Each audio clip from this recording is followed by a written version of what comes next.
너와 나 우리의 여름밤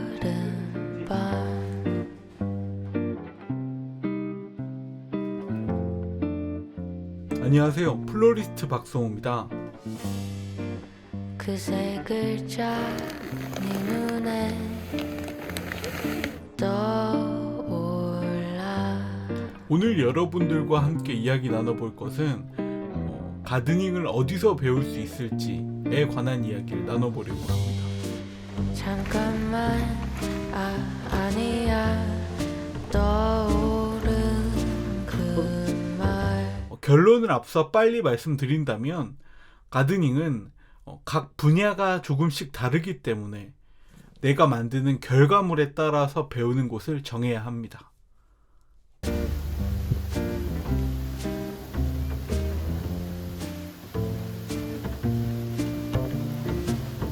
과연 정원, 이 가드닝을 어디서 배울 수 있을지 참 많은 분들이 물어보셨어요. 저는 정원회사를 운영하고 있고 그리고 플로리스트로 활동하고 있지만 공동체 활동가로 주민들한테 공동체 정원을 만들 수 있도록 원예적 지식 그리고 식물학적 지식을 교육하는 정원 교육을 한 10년 정도 이어왔어요. 그걸 하면서 물론 공동체를 위해서 정원을 만드는 분들도 계셨지만 이 정원 수업에 참여하신 분들 중에 그래도 꽤 많은 분들이 내가 앞으로의 이 남은 인생 동안 가드너로서 살아가고 싶다. 가드너란 직업을 갖고 가드너로서 한번 살아보고 싶다라는 생각을 하신 분들이 꽤 많이 계세요. 그래서 과연 이 가드너라는 게 어떻게 될 수 있을까? 가드닝을 배우는 곳은 어딜까? 이런 질문들에 한번 답을 해볼 수 있는 시간이 될 것 같아요. 왜냐면 그 전까지는 저는 화훼장식학과를 나왔고 거기에서 원예적 지식과 식물학적 지식을 배웠습니다. 보통 이렇게 짧게 설명드렸다면 한 10년 정도 이어오고 나서는 내가 결국 어떤 것을 만드는 것이 중요한 거구나 라는 생각이 들었습니다. 결론을 앞서 빨리 말씀드린다면 가드닝은 각 분야가 조금씩 다르기 때문에 내가 만드는 결과물에 따라서 배우는 곳을 정해야 합니다. 살펴볼 수 있는 건 조경 그리고 원예 그리고 화훼 장식 이 세 가지 부류일 텐데 우리가 이 가드닝이라고 부르는 것들이 실제로 우리나라에 들어온 지는 그렇게 얼마 되지 않았어요. 오래전부터 정원을 만드는 양식들은 있었지만 우리가 지금 부르고 있는 이 유러피안식 정원, 초화류 정원은 과연 어디서 왔는가? 그리고 지금 조경과 원예와 그리고 화훼 장식이 각각 주장하는 이 가드닝은 어디서부터 인문학적인 출발을 했고 역사적인 출발을 했는지 먼저 이 개념을 정의하고 가야 될 것 같아요. 그 이유는 사실 우리가 무언가를 배울 때 어떠한 것을 정의해 놓고 나가지 않으면 내가 어떤 것의 결과물을 만들지 고민하지 않으면 결국 그 배웠던 시간이 조금 아까워지잖아요. 좀 일예로 들자면 나는 초화류 정원을 만들고 싶어, 유러피안 정원을 만들고 싶어 해서 조형과에 들어가서 회사를 학업을 끝마치고 회사에 들어가게 되면 아마 정원 디자인 파트 해서 도면을 그리거나 아니면 시공 파트 해서 시공만 하거나 공원을 만들거나 이 건축에 들어가는 조경수를 심는 일을 하거나 아니면 관리 파트에 들어가서 식물을 관리하고 잔디를 심고 깎는 그런 일들을 하게 됩니다. 그렇기 때문에 우리가 배우는 것의 최종적인 목적을 알아야 내가 어떤 것을 배울지 어떤 것을 배우고 싶은지를 정할 수 있게 돼요. 제가 다닌 학교는 조경과, 원예과, 화훼장식과 이 세 가지 학과가 있었는데 조경과 같은 경우는 제 시각으로 보기에는 건축적 조경과 행정적 조경 이 두 가지로 볼 수 있고 원예학적으로도 원예 역시 좀 재배 목적을 둔 것과 그리고 육종을 목적으로 한 것 그리고 이런 과수 이런 식물을 키우고 그 작물을 재배하는 성격과 그리고 식물의 생육을 좀 더 공부하는 파트, 이렇게 두 가지로 나눈다고 볼 수 있을 것 같아요. 식물학에 가까운 원예, 그리고 재배와 수경 목적인, 식물을 재배하는 목적을 둔 원예, 이 두 가지 파트가 있습니다. 화훼장식학과도 플로리스트리, 가드너, 가드닝 계열, 이 두 가지 계열이 있는데, 그렇게 내가 어떤 걸 하고 싶은지를 꼭 정하셔야 내가 어떤 가드너가 되고 싶고 어떤 분야의 정원을 만들 것인지를 정할 수 있을 것 같습니다. 그래서 오늘은 가드닝에 대한 정의를 한번 내려보도록 하겠습니다.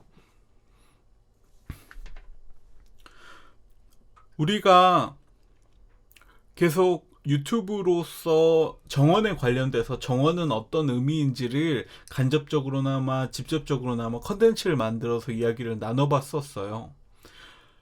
그런데 왜 한 번 더 설명하냐 하면 어떤 분야에 따라서 정원은 이름이 바뀔 수 있다라는 것을 느꼈기 때문에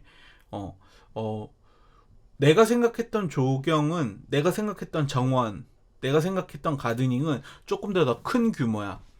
공원을 만들고 이렇게 넓은 녹지 환경을 조성하는 것이 내가 생각한 가드닝이야.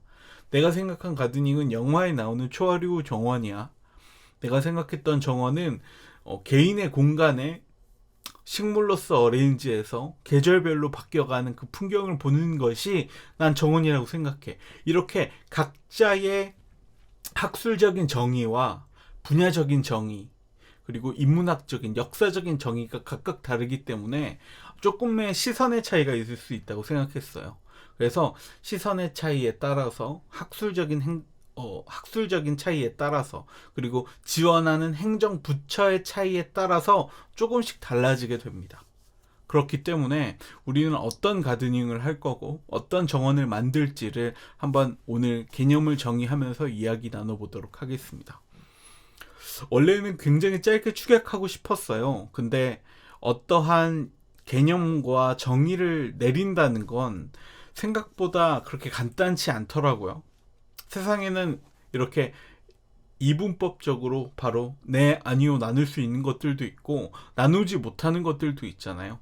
그러니까 나는 화훼장식학과 화훼장식학을 하는 사람으로서, 조형 예술을 하는 사람으로서 바라보는 가든 정원이 있을 수 있고, 저희 러블리몬스터의 가드너 선생님처럼 식물로서 바라본 정원이 있을 수 있고, 식물학으로서 바라보는 정원이 있을 수 있고, 심미성으로 바라보는 정원이 있을 수 있고, 행정적으로 바라보는 정원이 있을 수 있기 때문에 좀 다양한 시각을 우리는 가져야 한다. 그렇기 때문에 내용이 조금 길다.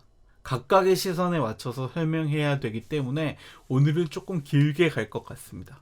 뭐 중간중간 아마 제가 3000%로 빠질 텐데 그렇게 좀 대화 나누는 식으로 오늘 한번 이어 나가보면 어떨까 싶어요. 여태까지는 좀 유튜브 컨텐츠가 굉장히 좀 8분, 7분짜리로 짧게 나아갔잖아요. 근데 제 유튜브 같은 경우는 굉장히 말 솜씨가 없기도 하고 내용을 좀 잘 정리하지 못하는 성격 때문에 좀 길어져요, 다 내용들이. 근데 나 같은 사람도 좀 있으면 어떨까, 좀 길면 어떨까, 이런 생각이 들어서 여러분들과 대화하는 식으로 좀 이렇게 길게 다른 얘기도 빠졌다가 좀 이런 다른 설명도 했다가 하는 방식으로 한번 진행해 볼까 해요. 라디오처럼. 그리고 또 무슨 생각을 했냐면 짧게 단편적으로 정보를 전달하는 거 굉장히 중요한데 요점만 이야기하는 거 중요한데 가드닝에 관련된 정보를 우리가 쉽게 얻을 수는 없어요. 쉽게 얻을 수 없다 보니까 나는 가드너가 꿈이었어, 나는 정원을 만드는 게 꿈이었어 하시는 분들은 아마 제 채널을 구독하고 계신다고 저는 생각하는데, 그분들이 조금 더 그래 난 딴소리라도 좀 더 가드닝에 관해서 듣고 싶어 하는 분들이 계실 것 같아서 최대한 요약하지 못하더라도 영상이 좀 길어지는 점 양해 부탁드립니다. 앞서 이야기했던 것처럼 사실 간단히 이야기하자면 내가 만들려는 최종의 결과물에 따라서 배워야 하는 장소가 바뀌게 됩니다. 조경이냐, 원예냐, 화훼장식이냐. 그렇기 때문에 들으시면서 나는 어떤 개념이 더 좋아, 나는 어떤 게 더 좋아, 이렇게 구분하시면 좋을 것 같아요. 그리고 제가 앞서서 이야기할 것들은 다 제 시각이고 제 시선이기 때문에요. 화해장식학을 배우고 플로리스트로 활동하고 그리고 공동체 활동가로서 정원을 교육하는 사람만의 시선이니까 모두의 시선이거나 학계의 시선은 아니라는 점.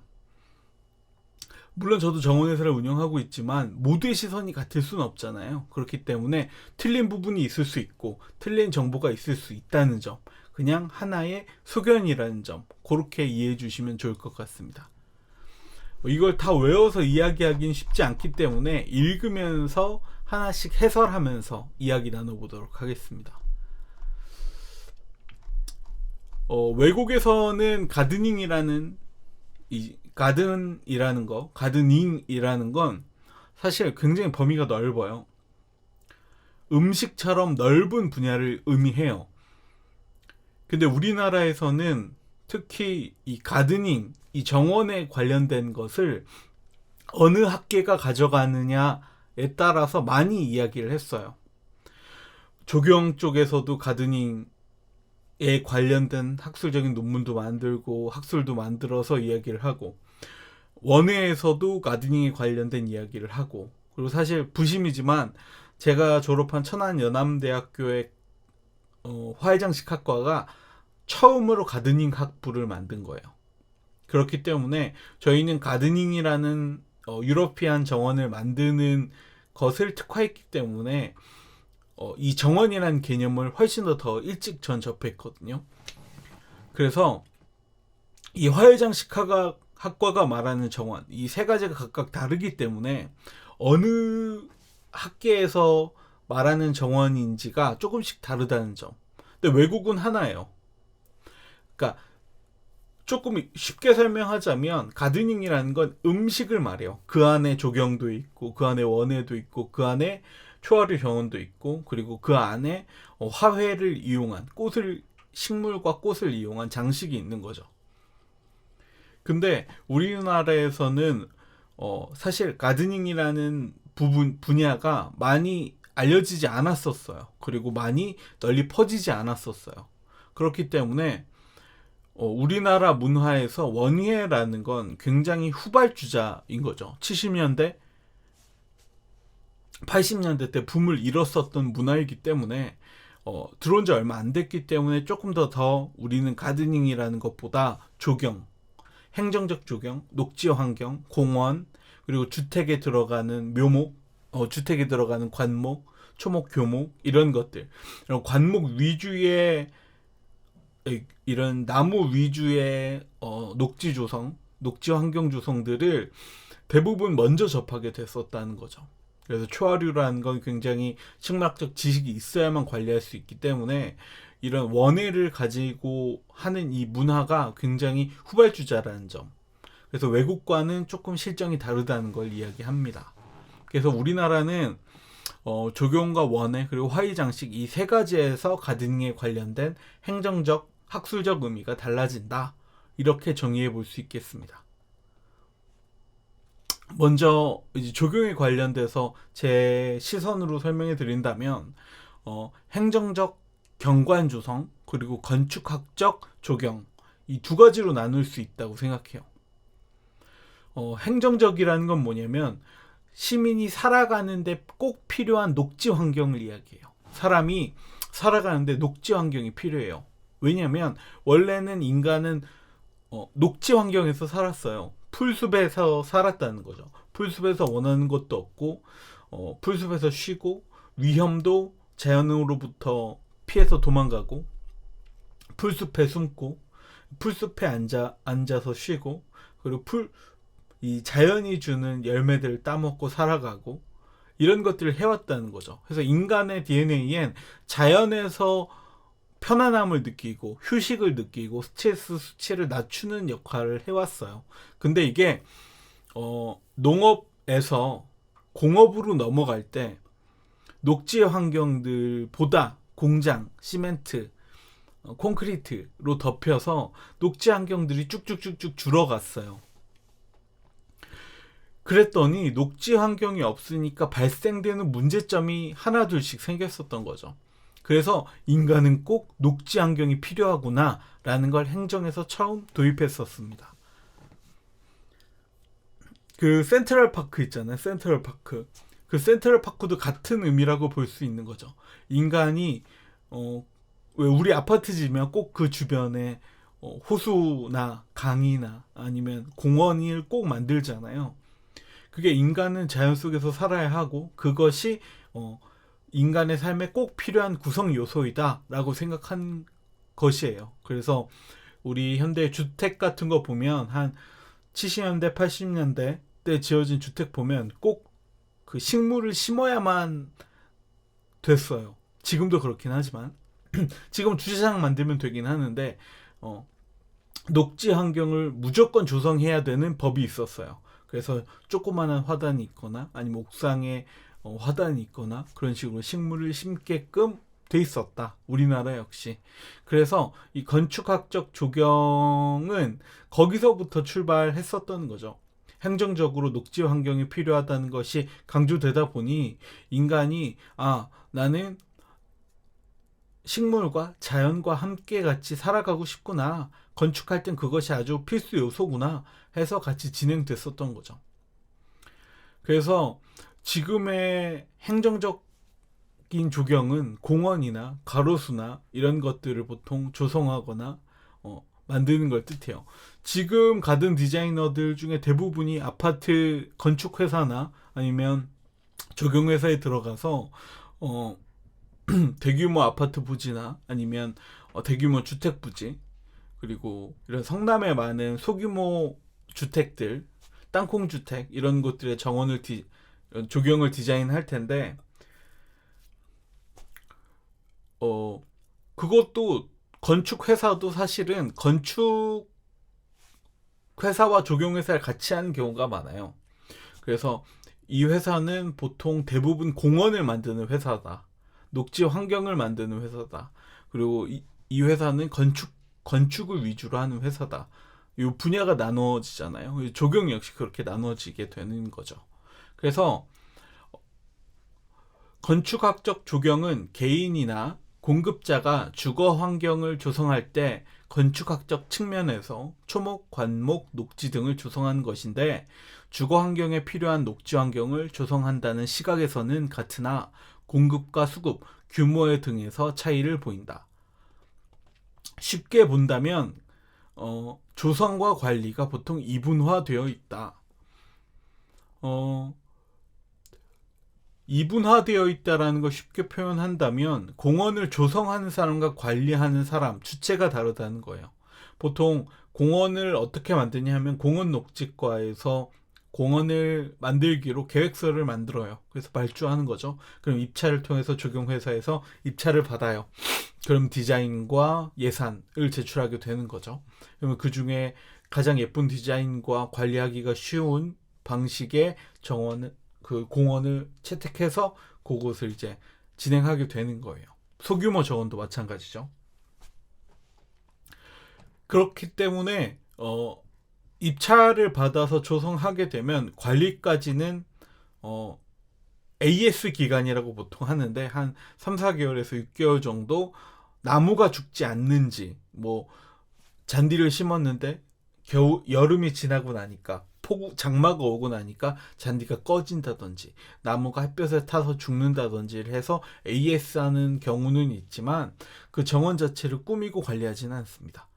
그래서 나중에 관리하는 업체를 따로 선발하거나 공원 녹지과 내 인력들이 공원을 관리하게 되는 거죠. 그래서 조경과 가드닝의 큰 차이가 거기서 나온다고 저는 생각했어요. 시공, 설계가 나눠져 있다. 시공, 설계, 관리가 전부 나눠져 있는 것이 큰 차이로 볼 수 있겠다. 물론 정원과 가드닝과 조경의 큰 차이를 놓고 본다면 식물학적 이해가 어느 정도 있을 거예요. 초본 식물을 크게 다루진 않으니까.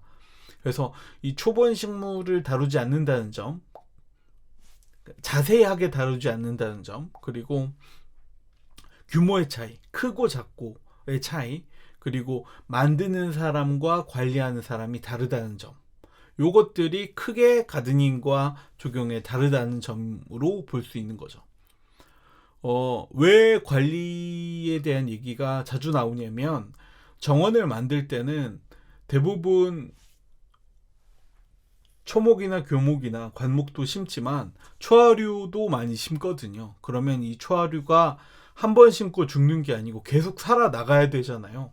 그러면 나무든 초본이든 목본이든 초본이든 나무든 꽃이든 이 땅에 살아갈 만한 식물을 선택해야 돼요. 봄, 여름, 가을, 겨울을 지나야 되고, 봄, 여름, 가을, 겨울, 그러니까 단연초라고 보통 하는데, 단연초만 심으면 계절감이 똑같아요. 여름이 지나면 풀밭이거나 황하겠죠. 그렇기 때문에 1년초도 같이 심어요. 씨앗을 떨어뜨려서 꽃이 피는 식물들. 그리고 2년초라고 해서 올해 씨앗을 떨어뜨리고 내년에 발화하는 것들. 그렇게 해서 다양한 계절감이 있는 식물들을 이 식생, 생육에 맞게, 이 자연 환경에 맞게 식물을 디자인하는 일을 전 가드너라고 생각해요. 그래서 이런 나무든 꽃이든 이 자연 환경과 사계절에 맞춰서 식물을 선정하고 그걸로 볼륨을 만들어내고 컬러로 질감을 나타내는 일을 가드너는 합니다. 그렇기 때문에 우리나라에 처음 그런 것들이 문화가 많이 들어오지 않았었기 때문에 지금의 가드닝이 어느 분야에서 활용되어야 하는지, 어느 시장에서 이것들이 판매되고 상품화되는지가 조금씩 다르다라는 점, 그래서 달라지는 것이라고 생각해요. 그래서 가드닝은, 제가 생각하는 가드닝은 식물로서 공간을 구획하고 용도, 심미, 목적에 맞춰 식물로 공간을 원의 활동을 통해서 가꾸거나 조성하는 것이라고 한다. 가장 큰 차이는 조성과 관리의 주체가 같으며 개인의 목적에 의해 개인의 공간에 조성되는 것이다. 물론 공동체 정원처럼 행정적인 공공의 목적에 의해서 만들어지기도 합니다. 하지만 주민을 교육하는 이유는 하나예요. 주민들에게 정원 교육을 하면 주민들이 꽃씨를 사고 식물을 사서 꾸미고 심고 관리하면서 그 마을을 가꾼다는 취지로 만드는 거기 때문에 공동의 목적에 의해서 공동의 공간을 심는 것이긴 하지만 관리의 주체는 개인이다, 주민이다, 그렇게 보고 있는 거죠. 그래서 가드닝이라는 건 이 꽃을 보고 즐기는 주체가, 보고 즐기고 관리하고 조성하는 주체가 하나라는 거예요. 이걸 왜 그렇게 됐냐, 왜 정원은 관리의 주체가 하나냐, 조성하는 주체가 하나냐, 행정적인 조성이나 공공녹지적인 조성이 아니고 왜 개인이 개인의 공간에 만드는 것을 가드닝이냐고 특정하냐, 이런 것을 물으신다면 사실 문화적인 특성, 역사적인 특성 때문에 그렇다고 저는 생각합니다. 정원의 정확한 개념과 역사적인 특성이 발현된 때는 대항해 시대 때예요. 우리가 정원의 의미에 대해서 한번 유튜브 컨텐츠로 다뤘을 때 한번 설명하긴 했었는데, 그곳에서부터 문화적인 출발을 했다고 저는 생각합니다.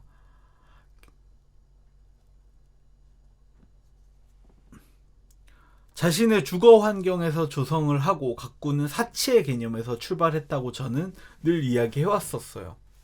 대항해 시대 때 다양한 식물군을 배로 가지고 오고 그것을 자신의 저택에 심으면서 그것을 관리하게 되죠. 그래서 사람들한테 보여주게 돼요. 하지만 이 행위가 사치라고 표현되는 이유, 이게 산업이라고 불리기 이전에 인문학적 문화라고 불리는 이유는 사실 이 식물과 정원을 키울 이 노동력으로는 돈을 바꿀 수 있어요. 차라리 이 노동력으로 옥수수를 심고 밀을 심어서 돈으로 바꿀 수 있죠. 하지만 나는 돈도 많고 명예롭기 때문에 내 집을 가꾸는 것에 이만한 노동력과 돈을 쓸 수 있어. 사계절, 사시사철 동안 푸르르고 꽃이 피는 정원을 만들 수 있어. 난 그것을 유지할 수 있어. 에서 정원이 출발됐다고 보는 거예요. 그래서 그 대항해 시대 때 다양한 생태 환경의 식물군을 내 집 앞으로 가지고 와서 식물을 심고 키우는 것에서 가드닝이 출발된 것이다. 물론 목적은 계속 바뀌었어요. 2차 세계대전 당시에 영국에는 그 빅토리아 가든, 빅토리아 정원이라는 것이 굉장히 대유행했어요. 나라에서 이렇게 추진할 정도로, 캠페인화 할 정도로 추진된데, 이게 뭐냐면 정원을 일종의 이런 사치의 문화로 봤었던 게 아니고 생존의 목적으로 두었었던 정원도 있다라는 거죠. 그 2차 세계대전 당시 때 빅토리아 가든이 어떤 것이었냐면, 전쟁을 하러 군인들이, 남자들이 다 가잖아요. 그러면 마을엔 노인과 어린아이와 여자들밖에 없었어요. 그러면 1년 동안 농사를 지어서 먹고 살았던 사람들에겐 노동력이 사라지는 일이에요. 그러면 배가 고파서 죽을 수도 있고 돈으로 바꿀 수 있는 곡물이 사라지기도 하잖아요. 그래서 마을 주민들이 다 같이 모여서 마을 광장에 있는 벽돌을 드러내고 거기에 옥수수, 땅콩, 이런 채소, 그리고 과일들을 심어서 길러서 그걸 다 같이 나눠 먹었어요. 그걸 승리의 정원이라는 이름을 붙여서요. 그래서 이게 전국적으로 영국, 유럽 전역으로 퍼지다 보니까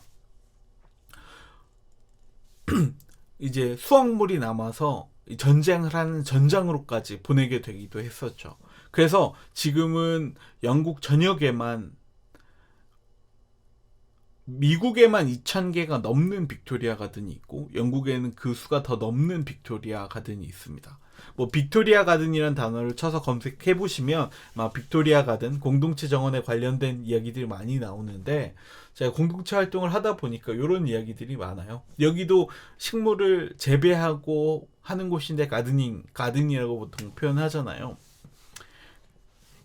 그래서 각각의 시대에 맞게 정원은 변화했어요. 사치의 영역에서 명예의 영역, 그리고 생존의 영역. 그리고 현재도 전 사치와 생존의 영역의 가운데 있다고 생각하는데, 사람들이 꿈을 꾼다면 난 진짜 비싼 아파트에 살 거야 이러지 않거든요. 나는 마당 조그맣게 딸린 집에서 식물도 심고 허브도 심고 딸기도 심고 살고 싶어. 대부분 그러실 거예요. 그래서 가드닝이 많이 퍼진 거거든요. 자연을 가꾸는 일, 자연이 사라져가는 이 콘크리트 위에서 자연을 가꾸는 이 행동, 내 주거 환경에 나만 볼 수 있는 이 정원을 가꾸는 이 행동은 사실 인간에게 굉장히 매력적인 행위거든요. 그래서 이 가드닝이 정원 문화가 없었던 우리나라까지 퍼질 수 있다고 생각해요. 내 공간에 내가 원하고 내가 좋아하고 내가 예쁘다고 생각하는 색깔의 식물을 심고 거기서 얻는 과일과 꽃으로 장식하고 그 과일을 먹고, 이런 생활을, 이 자연과 함께하는 이 생활을 영위하는 게 인간의 본능적인 욕구라는 거죠. 그래서 가드닝은 그런 역사적, 인문학적, 문화적 기반을 두고 있었다라는 거예요. 그래서 지금의 행정적, 건축적 녹지 환경 조성과는 조금 다르다. 궤를 달리한다. 그래서 여기서 하나 전 추가하고 싶은 건, 정원을 가꾸는 행위, 조성하는 행위가 좀 더 신미적인 역할을 한다라는 거예요. 신미성이 강하다라는 거예요. 그게 기존에 있었던 관행 조경과는 많이 다르다. 왜냐면 정원을 관리하는 것, 심는 것, 아까 앞서 얘기한 것처럼 원예학적 기술, 식물학적 지식이 필수로 수반돼요. 이 식물은 언제 심고 언제 키우고 언제 딸 수 있고, 열매는 언제 열려서 그 열매를 수확해서 씨를 보관했다가 내년에 언제 심을지, 이런 것들은 이런 학술적인 식물학적인 지식이 있어야 하고 원예학적 지식과 기술이 있어야 되는 것들, 그리고 식물을 어레인지할 때 이런 조형학적 지식이, 그리고 조형학적 감각이 있어야 만들 수 있거든요. 그래서 하나의 커다란 조경이라는 분야 안에 담을 수 없는 부분이라는 생각을 전 개인적으로 하고 있습니다. 이 식물학적 특성을 반영하는 데는 식물학적 이해가 특히 필요해요. 근데 조경에서 식물학적 지식을 배우지 않냐? 그렇지 않습니다. 하지만 이 초본에 관련된 깊은 식물학적 지식은 하지 않는다는 거죠. 제가 조경과를 나온 건 아니지만 제가 같이 일하는 동료들과 같이 일했었던 친구들과 같이 일하는 사람들은 대부분 조경학과예요. 그렇기 때문에 조경이 어디서부터 출발했고 어떤 분야를 걷고 있고 어떤 학술적인 방향이 나아가는지는 알고 있어요. 근데 대부분 행정학적 방향으로 나아가고 있다라는 거죠. 그래서 이 행정적인 지원과 행정적인 방향과 학술적인 방향은 사실 어느 정도는 같은 선상으로 나아가고 있거든요. 그렇기 때문에 행정적인 지원이 어디서 하는지, 그리고 그 행정적인 지원을 받는 학술 분야는 어디인지가 꽤나 정원을 정의하는데 좋아요. 어느 정도 흐름을 보여준달까요? 그래서 이야기해보자면 국내 종용은 대부분 기업이나 행정에서 만들고 있고 가드닝은 대부분 개인에서 추진되고 있었다.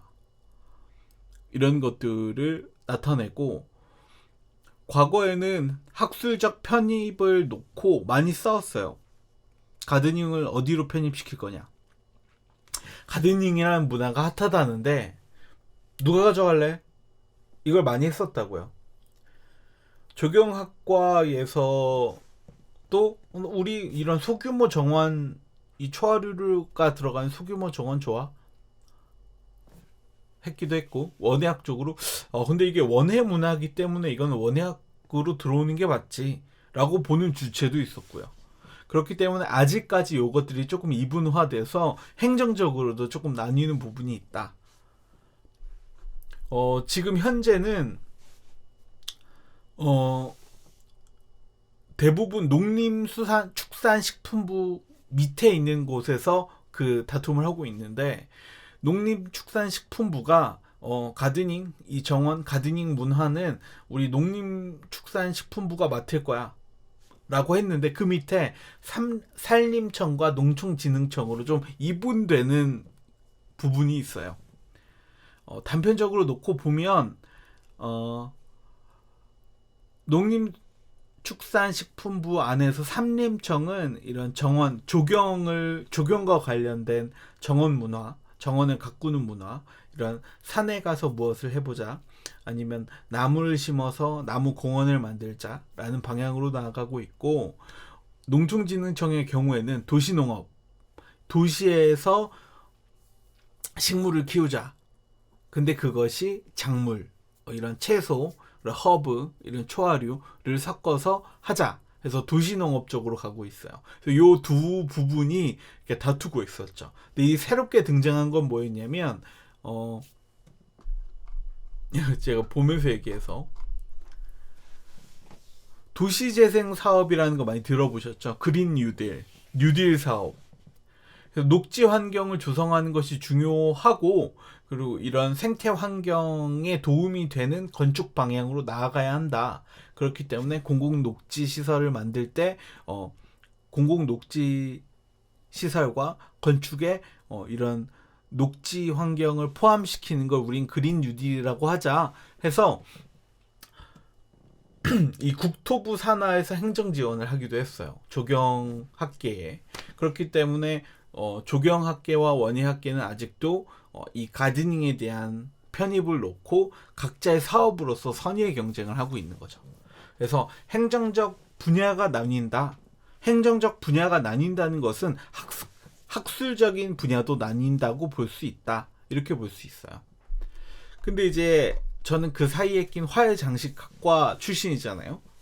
그러니까 이것을 학술적인 부분은 화훼장식학과에는 원예학적 측면으로 봐요. 원예학의 문화에 기반한 것인데 실제 현재의 원예학계는 대부분 이런 육종 재배에 많이 편달되어 있기 때문에 원예 문화에 관련된 지원은 그렇게 많지 않은 게 실정이거든요. 그렇기 때문에 조금 어중뛰게 됐죠.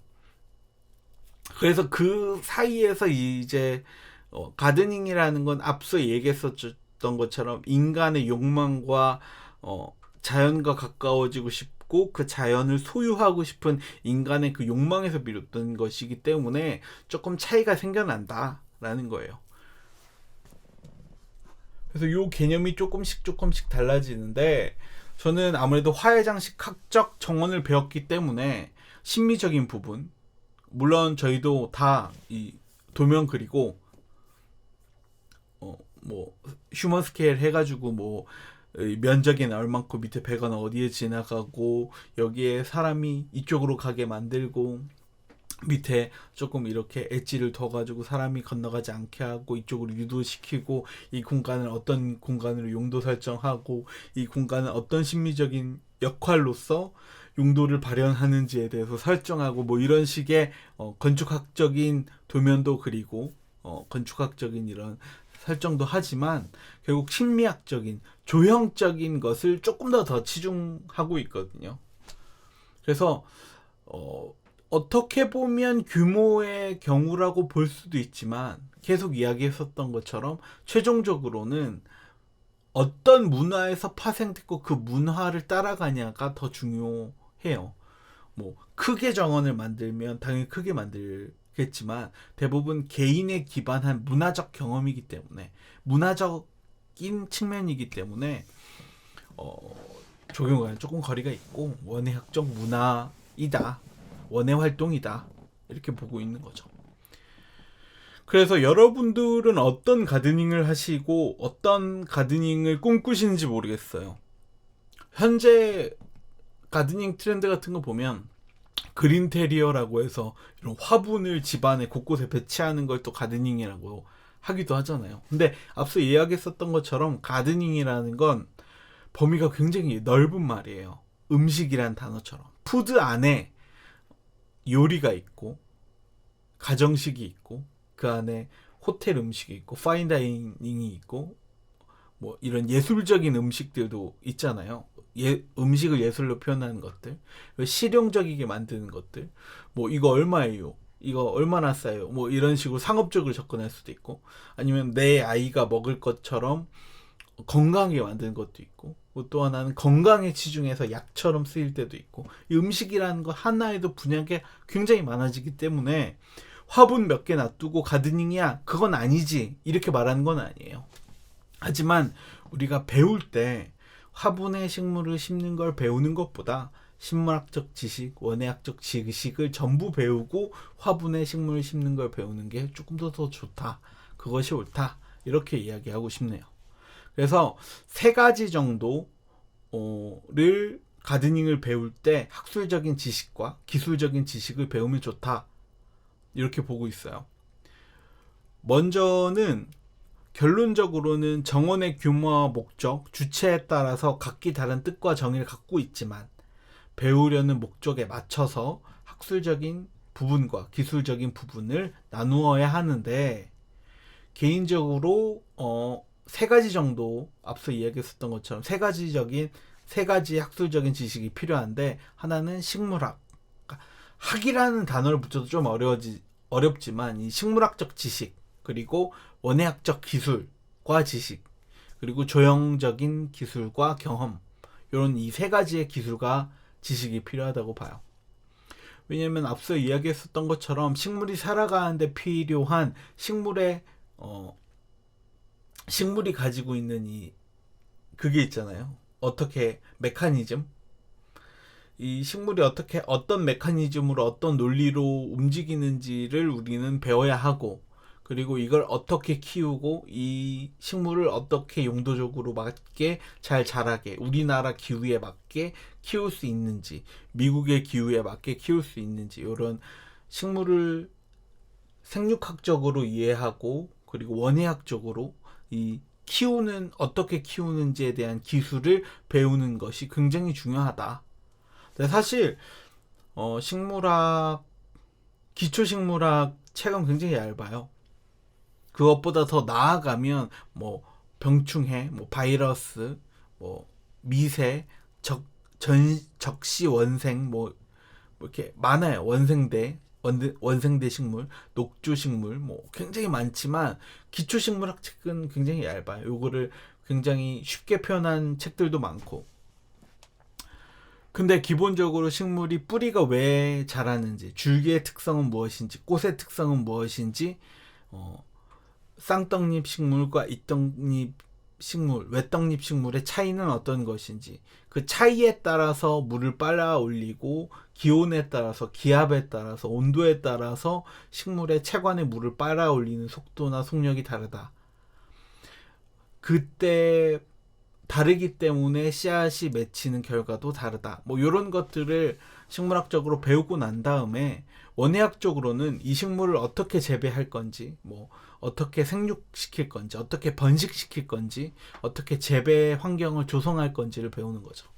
그 다음에 이것들을 어떻게 심미적이게 표현할 건지, 어떤 조형 미술에 맞춰서, 어떤 미학에 맞춰서 식물을 배치할 건지, 좀 위험하게 배치할 건지, 아슬아슬하게 배치할 건지, 아니면 시선을 모아줄 건지, 아니면 범위를 설정해 줄 건지, 어디로 가게 해서 결국 이 클라이막스를 줄 것인지, 이런 것들을 배우는 요 세 가지 기술이 필요하다.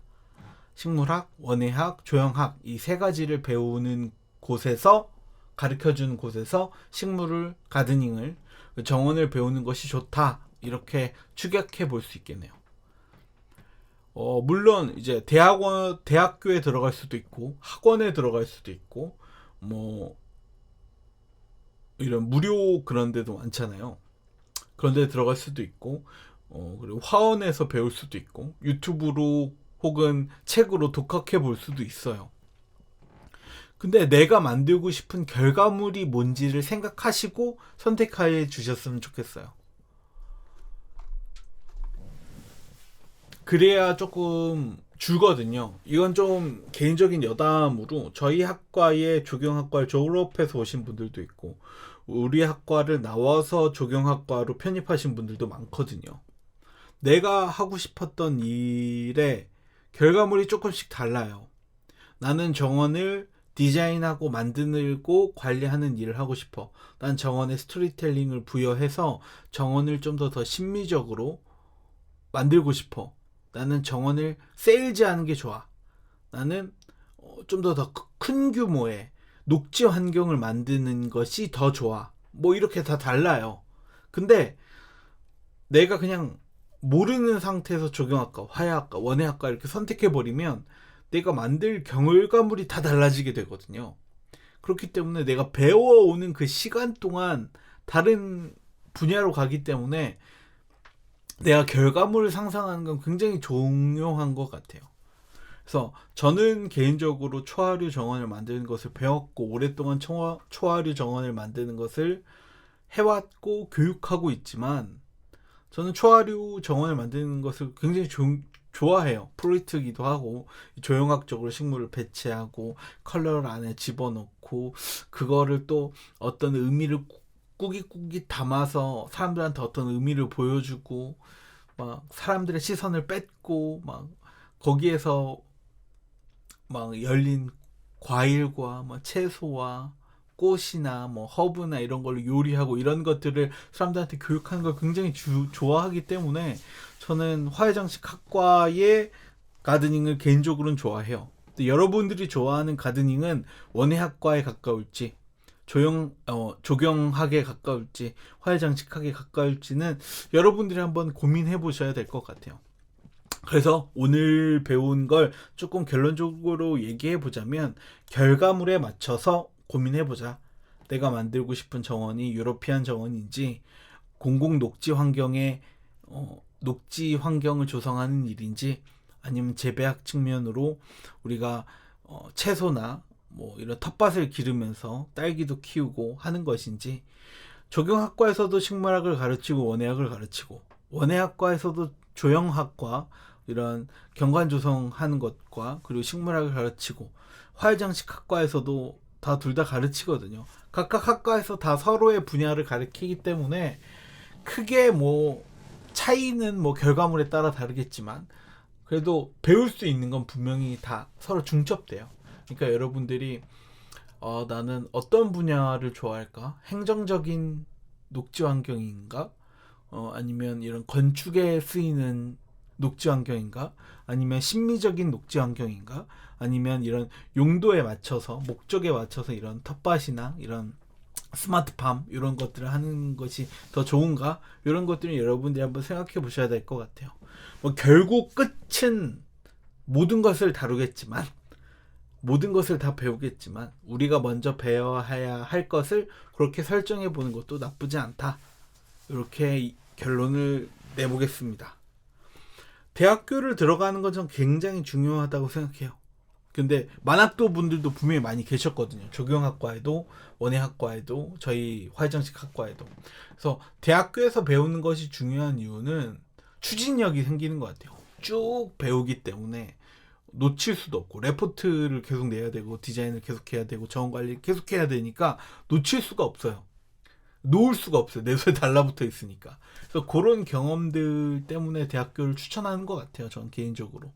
그래서 대학교가 전 굉장히 좋다고 보이지만, 아니면 제가 마을에서 정원교육을 하거든요. 물론 수원 주민, 행운동 주민 대상이긴 한데, 행운동에 사시는 분이 계시면 가끔씩 이렇게 공고가 뜰 거예요. 뭐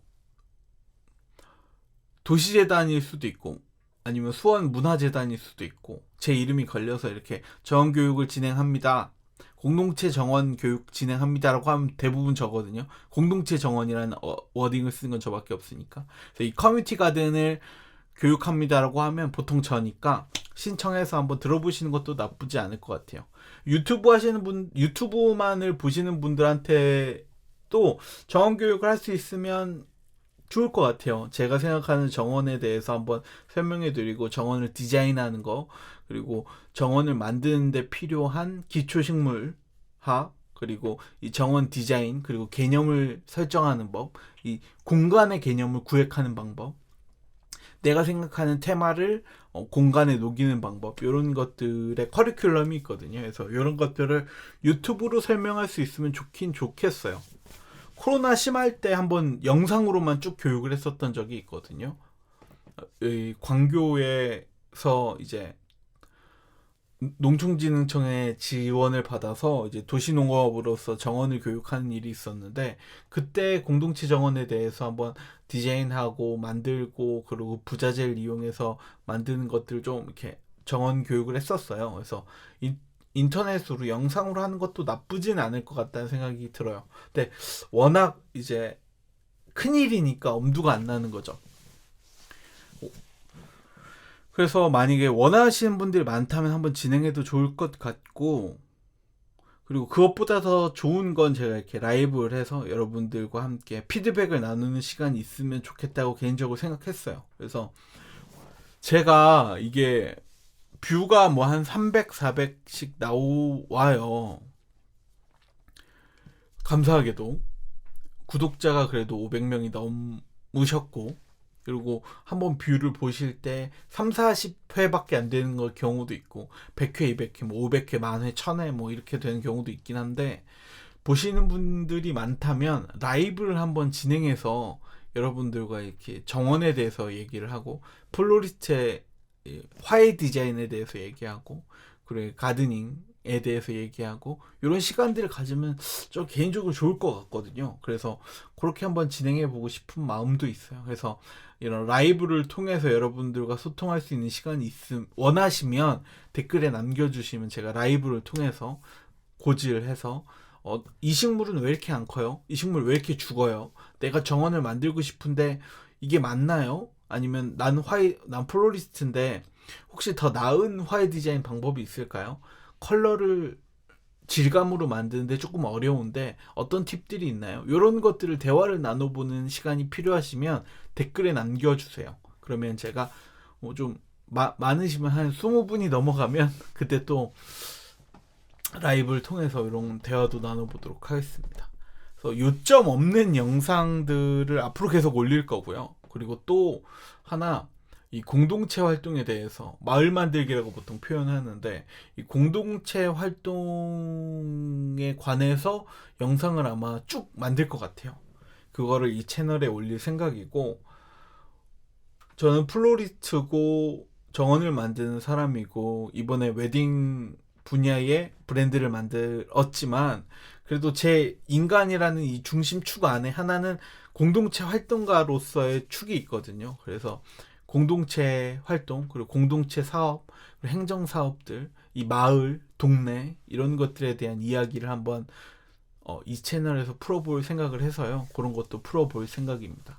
그래서 지금 꽤 많이 됐는데 거의 1시간 넘는 영상 시청해 주셔서 감사하고요.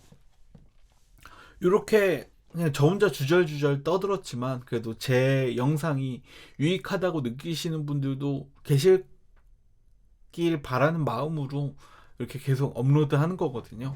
그래서 댓글 남겨주시면 너무 감사하겠는데 댓글이 잘 안 남겨지더라고요. 그래서 댓글 좀 남겨주시고. 그래서 오늘은 가드닝에 관해서 가드닝은 어디서 배워야 돼? 뭘 배워야 돼? 그러기 전에 가드닝은 뭐야?를 학술적인 정의를 한번 내려봤어요. 학술적인, 개념적인, 인문학적인 정의를 한번 내려봤어요. 그래서 한 줄로 표현한다면 개인의 공간에 식물을 통해서 원예 활동으로서 공간의 조형적인 심미적인 역할을 담아서 만드는 것, 그걸 가드닝이라고 저는 바라보고 있어요. 그렇기 때문에 그런 것들을 배울 곳을 여러분들이 한번 고민해 보시면 좋겠다. 난 조경인지 원예인지 화해장식 학인지 그걸 유튜브로 배울지 뭐 대학교에 들어갈지 학원에 들어갈지 생각해 보시면 좋겠다. 이게 결론인 것 같아요. 여기까지 영상을 시청해 주셔서 감사하고 앞서서 말씀드렸던 것처럼 라이브를 하고 싶은데 원하시는 분들은 꼭 댓글 남겨주셨으면 좋겠습니다. 네, 다음 영상에서 뵙겠습니다. 찾아와 주셔서 감사합니다. 플로리스트 박성우였습니다. 오늘은 그 말을